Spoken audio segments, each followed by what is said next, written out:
ये electrochemical series क्या है? इलेक्ट्रोकेमिकल सीरीज मेटल्स की एक सीरीज है। मेटल्स या नॉन मेटल्स भी हो सकते हैं, बेसिकली मेटल्स। ये एक एक्टिविटी सीरीज भी है मेटल्स की, और ये इस थ्योरी पे है। ये डिनोट जो करता है, वो क्या डिनोट करता है? ये डिनोट करता है कि किस मेटल के पास इलेक्ट्रॉन लूज करने की टेंडेंसी बेटर है, किसके पास टेंडेंसी कम। कौन सा मेटल इजीली इलेक्ट्रॉन लूज कर देगा, कौन सा मेटल इजीली इलेक्ट्रॉन लूज नहीं करता है। तो उनके इलेक्ट्रॉन लूज करने के ऑर्डर में अरेंज करेंगे। सपोज आपके पास सोडियम और जिंक है, ये दोनों ही मेटल्स हैं। इन दोनों ही मेटल्स में इलेक्ट्रॉन लूज करने की टेंडेंसी, क्योंकि अगर कोई भी एलिमेंट अगर मेटल है तो डेफिनेटली उसमें इलेक्ट्रॉन लूज करने की टेंडेंसी होगी ही होगी। तो जो भी, क्योंकि मेटल का मतलब ही है कि elements having tendency to lose electron. तो सोडियम में भी इलेक्ट्रॉन लूज करने की टेंडेंसी है और जिंक में भी इलेक्ट्रॉन लूज करने की टेंडेंसी। लेकिन कौन इजीली इलेक्ट्रॉन लूज कर ले?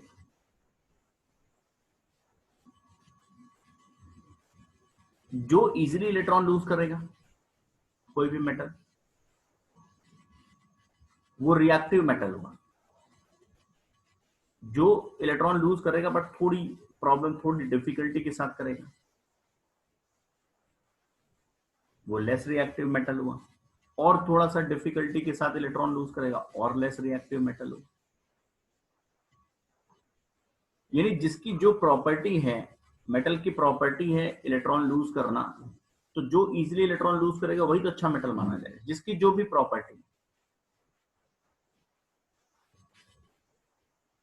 ऐसे नॉन मेटल्स हैं। नॉन मेटल्स की प्रॉपर्टी होती है इलेक्ट्रॉन गेन करना। तो अच्छा नॉन मेटल कौन है? जो इलेक्ट्रॉन इजीली गेन कर रहे हैं।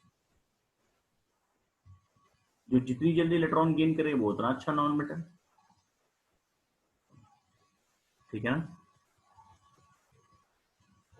तो ये चीजें Yes, sir. कैसे पता चलेंगी? अगर हमारे पास suppose A B C 3 metal हैं, ए बी सी 3 मेटल्स हैं, तो हमें कैसे पता चलेगा कि मेटल ए अच्छा मेटल है, उसमें इलेक्ट्रॉन लूज करने की टेंडेंसी बहुत अच्छी है। मेटल सी इलेक्ट्रॉन लूज करेगा लेकिन थोड़ा सा उसकी इलेक्ट्रॉन लूज करने की टेंडेंसी कम है, थोड़ा स्लो प्रोसेस होगा वो। इसके लिए हम लोग ने एक सीरीज बना ली, और इस सीरीज को देखकर हम ये इजीली बता सकते हैं कि कौन सा मेटल दूसरे मेटल से ज्यादा रिएक्टिव है, कौन किससे कम रिएक्टिव है, कौन किससे ज्यादा रिएक्टिव है, कौन इजीली इलेक्ट्रॉन लूज कर सकता है, कौन थोड़ा सा प्रॉब्लम के साथ लूज करेगा। इसको लेकर हमने एक सीरीज बना ली है, and this series is known as electrochemical series. इसको हम एक्टिविटी सीरीज ऑफ मेटल्स का भी नाम दे सकते हैं, क्योंकि इसमें मेटल्स को उनकी एक्टिविटी, और एक्टिविटी ऑफ मेटल क्या है? टेंडेंसी टू लूज इलेक्ट्रॉन, उस ऑर्डर में आपने अरेंज किया हुआ है। ठीक है? तो यहां पर देखिए Yes. हमने एक इलेक्ट्रोकेमिकल सीरीज बनाई है। जैसे अब आपके पास जो सीरीज है उसमें सबसे पहले देखिए, इस इलेक्ट्रोकेमिकल सीरीज में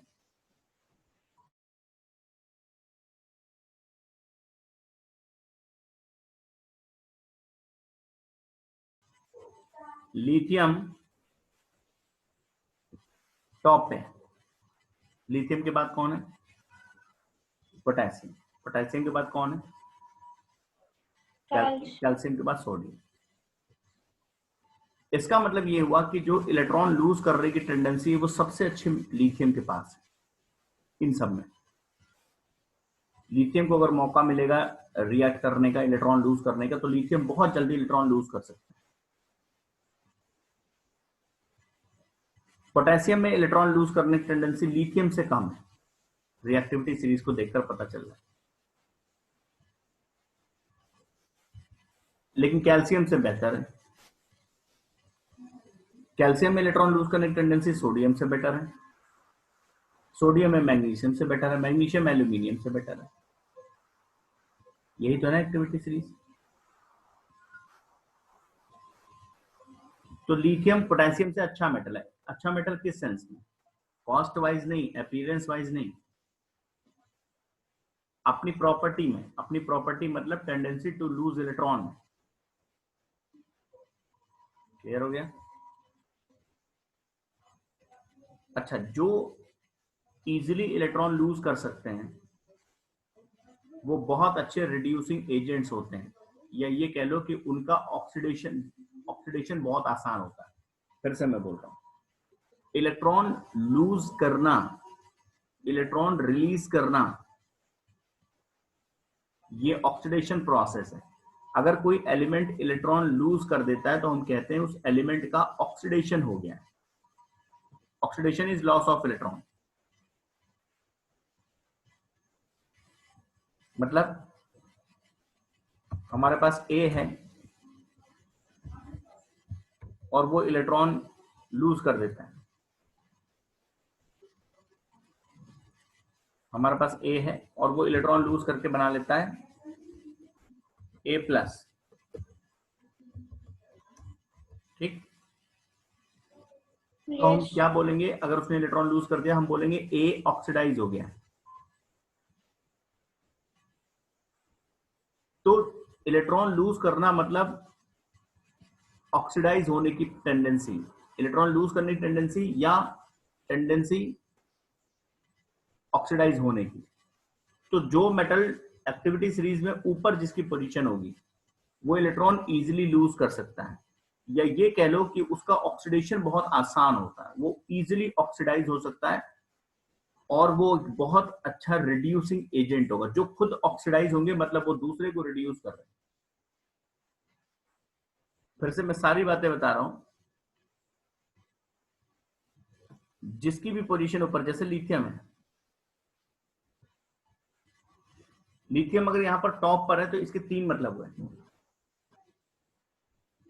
number one, lithium is very good metal, lithium has very strong tendency to lose electron, number one। Lithium में ऑक्सीडाइज होने की टेंडेंसी बहुत अच्छी है, लिथियम बहुत जल्दी ऑक्सीडाइज हो सकता है। नंबर थ्री, लिथियम बहुत अच्छा रिड्यूसिंग एजेंट है, ये दूसरों को इजीली रिड्यूस कर सकता है। ये तीनों बातें सही है लिथियम की पोजीशन को देखकर। अगर हम पोटेशियम को देखें, लिथियम से नीचे, कैल्शियम से ऊपर, इसका मतलब पोटेशियम में इलेक्ट्रॉन लूज करने की टेंडेंसी या ऑक्सीडाइज होने की टेंडेंसी लिथियम से कम है, बट कैल्शियम से ज्यादा है। ये एक्टिविटी सीरीज है। ठीक है? Yes sir. और भी है इसमें एक्टिविटी सीरीज, लाइक एल्यूमिनियम, फिर जिंक, फिर आयरन, फिर लेड, फिर हाइड्रोजन। अब देखिए यहां पर hydrogen is not a metal, लेकिन इसको भी एक्टिविटी सीरीज में रखा गया है मेटल्स के साथ। वो सिर्फ इसलिए क्योंकि एक तो ये मेटल्स की तरह ये भी इलेक्ट्रॉन लूज कर सकता है, H+ बनाता है। ये है भले ही नॉन मेटल, लेकिन इसमें एक प्रॉपर्टी मेटल की है कि ये भी इलेक्ट्रॉन लूज करता है और H+ आयन बनाता है। इसलिए एक्टिविटी सीरीज में मेटल्स के साथ इसको रखा गया। दूसरी बात, इसको एक सेपरेशन के लिए रखा गया। हाइड्रोजन के ऊपर जितने भी मेटल हैं, lead, iron, zinc, aluminium, magnesium, ये सब जो दिख रहे हैं ये रिएक्टिव मेटल्स होते हैं, ठीक ठाक रिएक्टिविटी होती है। हाइड्रोजन से नीचे जो इलेक्ट्रोकेमिकल सीरीज में मेटल्स आ रहे हैं, कॉपर है, मरकरी है, Ag, सिल्वर है, प्लैटिनम, गोल्ड है, ये सारे ये लेस रिएक्टिव मेटल्स होते हैं, ये बहुत ज्यादा रिएक्टिव नहीं होते। तो हाइड्रोजन एक तरह से सेपरेशन भी कर रहा है high, more and moderately reactive metals और लेस रिएक्टिव मेटल्स के बीच में। हाइड्रोजन के ऊपर के जो मेटल्स हैं या तो वो मोर रिएक्टिव है या मॉडरेटली रिएक्टिव, और हाइड्रोजन से बिलो जो भी मेटल्स है वो लेस रिएक्टिव। क्लियर होगी बात?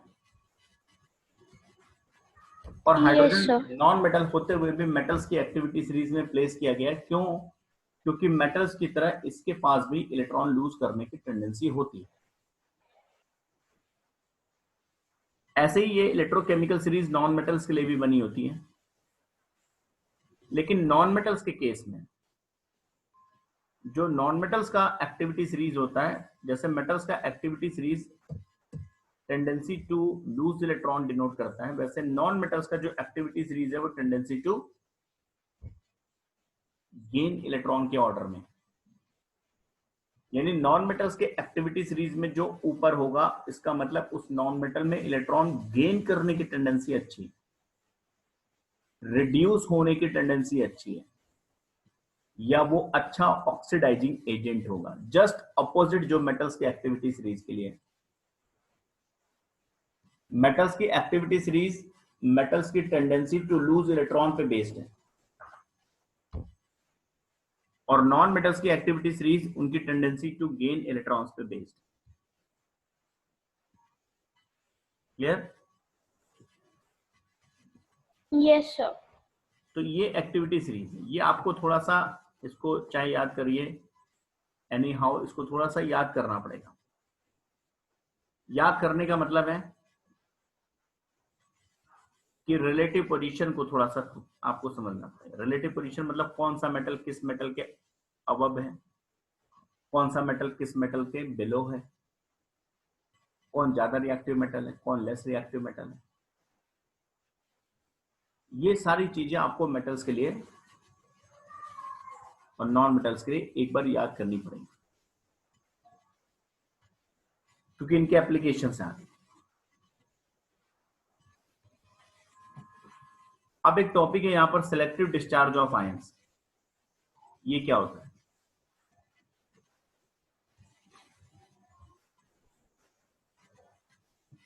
सिलेक्टिव डिस्चार्ज का मतलब होता है,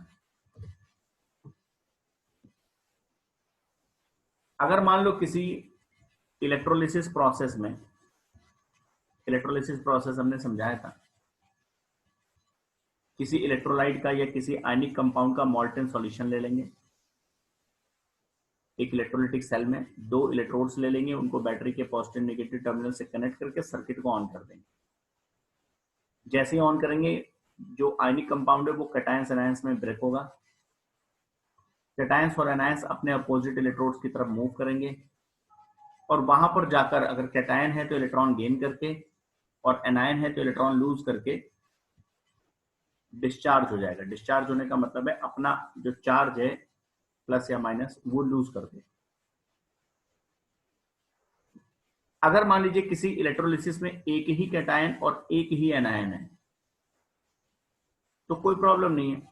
जो कैटायन होगा, आपको मालूम है एक ही कैटायन है तो यही कैथोड पे जाएगा, इसी का डिस्चार्ज होगा।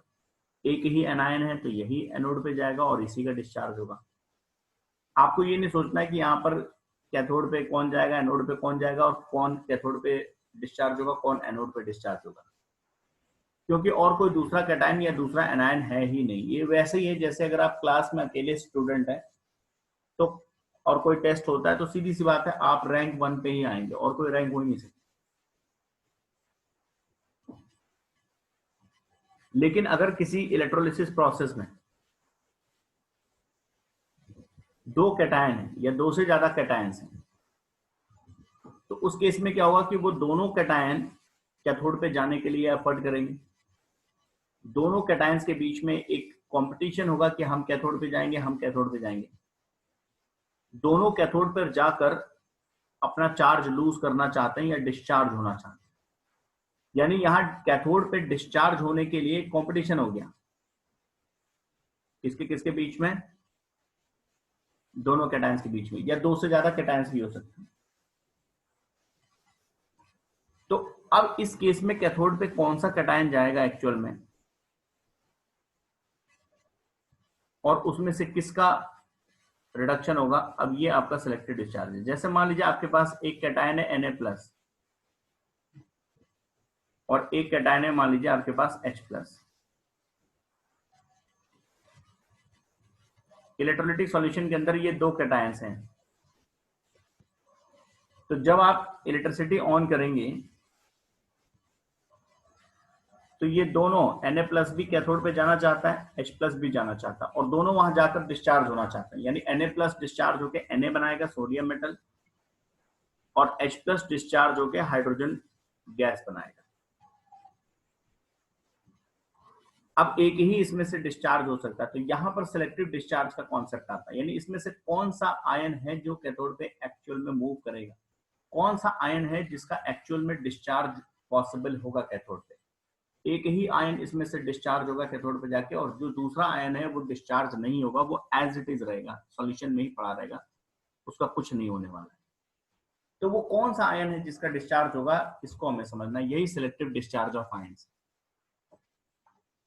नहीं बात समझ में आई? सर एक बार फिर से बता दीजिए। हाँ, इसको समझ लीजिए कि ये अच्छा कॉन्सेप्ट है। जैसे मान लीजिए आपने एक एक्वा सॉल्यूशन लिया, ठीक है, यस ये सर। एक सेल ले लिया, और इसमें कोई आपने इलेक्ट्रोलाइट ले लिया, लाइक NaCl,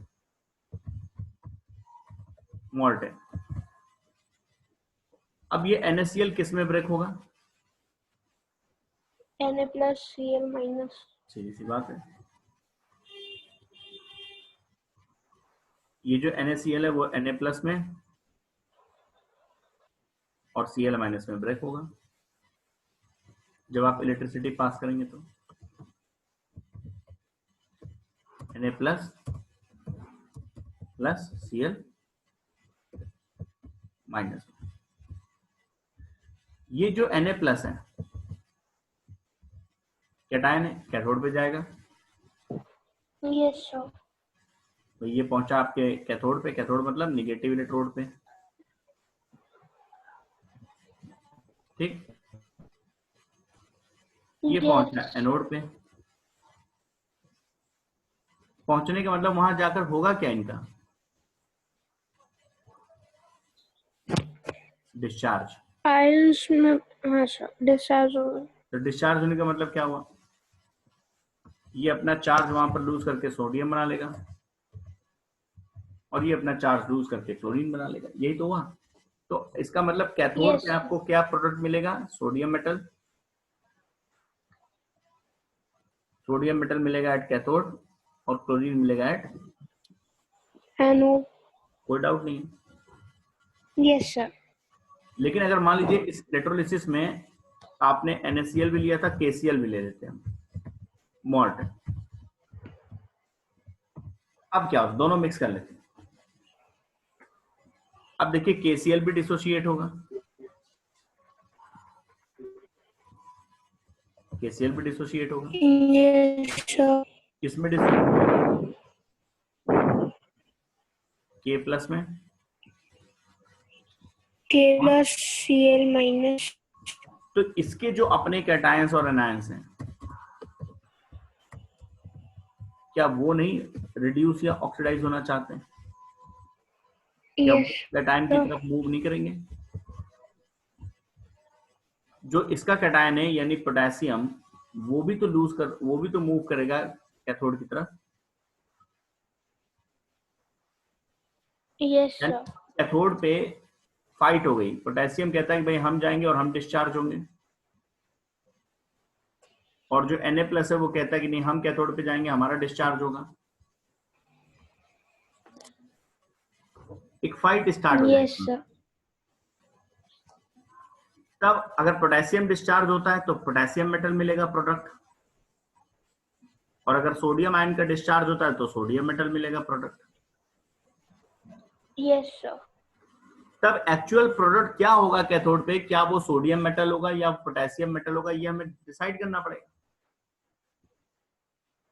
जो यस सोडियम सर। आयन है वो जाकर डिस्चार्ज होंगे फाइनली कैथोड पे, या जो पोटेशियम आयन है वो फाइनली जाकर कैथोड पे डिस्चार्ज होंगे, ये हमें देखना पड़ेगा। यही सेलेक्टिव डिस्चार्ज होता है। अगर मान यस लीजिए सर। यहां पर H2O भी हो जाए, अगर इसी में वाटर भी ले लिया हमने,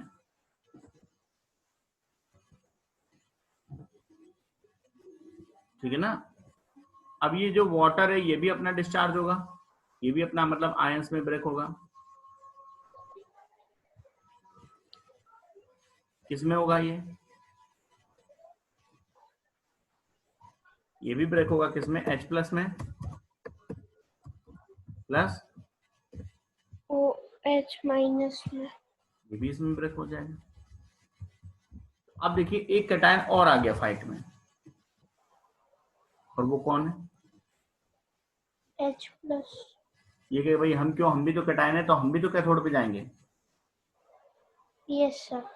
ये भी पहुंच गया कैथोड पे, इसने बोला भाई हमको डिस्चार्ज कर दो, मतलब हमें H प्लस से H बना दो, हाइड्रोजन बना दो। अब 3 लोग हो गए कैथोड पे, potassium ion, hydrogen ion hydrogen ion और सोडियम आयन। और सोडियम ये आयन। तीनों क्योंकि कैटायन है, तो तीनों के बीच में एक फाइट स्टार्ट हो गई, किसके लिए, कैथोड चार्ज होने के लिए, कैथोड पे जाकर रिड्यूस होने के लिए। Yes sir. तो हमारे लिए तो प्रॉब्लम हो गई, हमें इनमें से किसी एक को ही हम डिस्चार्ज कर सकते हैं कैथोड पे, तो यही सिलेक्टिव डिस्चार्ज है। अब हमें सेलेक्ट करना पड़ेगा कि हम किसको इसमें से कौन है एक्चुअल में जो कैथोड पे जाकर डिस्चार्ज होगा या रिड्यूस होगा। सिमिलरली एक चीज और देखिएगा, इस पूरे सिस्टम के अंदर एनायन कितने हो गए, इससे Cl माइनस मिला, इससे OH माइनस मिला, और इससे चलो Cl माइनस मिला, वो हम ले चुके। यानी अगर ये तीनों प्रेजेंट है तो एनायन भी 2 हो गए। अब ये दोनों पहुंचे एनोड पे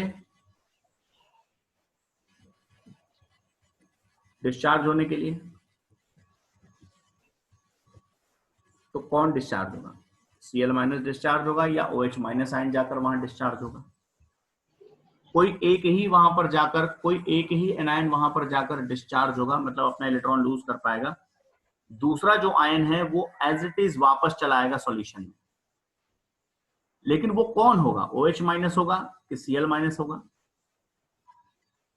ये डिसाइड करना यही सिलेक्टिव डिस्चार्ज ऑफ आयन। तो ऐसे इलेक्ट्रोलिसिस में यस समझ में आ रहा है सर? वो नहीं है सर। ऐसा नहीं सर वो। ऐसा इलेक्ट्रोलिसिस प्रोसेस, ऐसा इलेक्ट्रोलिसिस प्रोसेस जिसमें एक ही कैटायन, एक सिंगल कैटायन और एक सिंगल एनायन प्रेजेंट हो, वहां पर कोई प्रॉब्लम नहीं है। वहां पर हमें मालूम है कि इसी कैटायन का डिस्चार्ज होगा कैथोड पे और इस एनायन का डिस्चार्ज होगा एट एनोड। वहां पर कोई फाइट नहीं है, कोई लड़ाई नहीं है, प्रोडक्ट बताना बहुत आसान है। जैसे हमने कहा मोल्टेन NaCl का इलेक्ट्रोलिसिस करेंगे तो सब कोई बता देगा कि मोल्टेन NaCl के इलेक्ट्रोलिसिस में we will get sodium at cathode and chlorine at anode. But in case we are more than one cation and more than one anions are present, तब क्या होगा, हमें डिसाइड करना पड़ेगा कि इन मोर देन वन कैटायंस में कौन सा कैटायन डिस्चार्ज होगा, कौन सा कैटायन कैथोड पे जाके प्रोडक्ट बनाएगा, और इन मोर देन वन एनायंस में से कौन सा एनायन एनोड पे जाके डिस्चार्ज होगा या कौन से एनायन से हमें प्रोडक्ट मिलेगा। Clear? Yes sir. This is selective discharge. तो ये कौन होगा, ये कई सारे बातों पे डिपेंड करता है। पहला, रिलेटिव पोजीशन क्या है, वो कैटायंस और एनायंस जो फाइट कर रहे हैं उनकी रिलेटिव पोजीशन क्या है एक्टिविटी सीरीज में।